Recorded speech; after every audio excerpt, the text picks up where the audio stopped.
दररोज मला एक प्रश्न विचारला जातो, डॉक्टर माझ्या चेहऱ्यावर 5, 10, 15 वर्षापासून डाग आहेत. काय करू त्यासाठी? खूप ट्रीटमेंट घेतले, खूप क्रीम लावले, पण तरीही काही फरक पडला नाही. याचं सर्वात मोठं कारण म्हणजे मी फक्त डागांवर उपचार करता, पण डाग का झाले हे शोधत नाही. चेहऱ्यावरील प्रत्येक डाग हा सारखा नसतो. काही डाग पिंपल्स नंतर येतात, काही सूर्यप्रकाशामुळे येतात, काही हॉर्मोनल चेंजेस. युजली जर तुम्ही बघितलं असेल की डिलिव्हरी नंतर बायकांना हा प्रॉब्लेम चालू होतो, किंवा तर काही चुकीच्या क्रीम्स किंवा स्टेरॉइडल क्रीम लावल्यामुळे होतो, किंवा मेडिकलमधून चुकीची क्रीम घेतल्यामुळे होतो.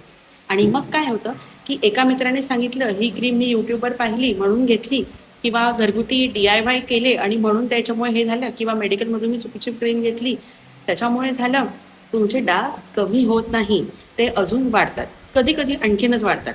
म्हणून लक्षात ठेवा, डाग किती जुने आहेत यापेक्षा ते का झाले आहेत हे समजून जर योग्य उपचार सुरू करणं जास्त महत्त्वाचं आहे. योग्य निदान, योग्य उपचार, नियमित सनस्क्रीन आणि पेशन्स यामुळे अनेक प्रकारच्या डागांमध्ये चांगली सुधारणा दिसू शकते.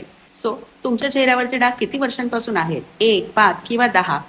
कमेंटमध्ये नक्की सांगा आणि व्हिडिओ अशा व्यक्तीला शेअर करा ज्यांना खूप वर्षापासून पिगमेंटेशन म्हणजेच डाग आहे आणि ज्याला वाटतं की हे डाग कधीच जात नाही.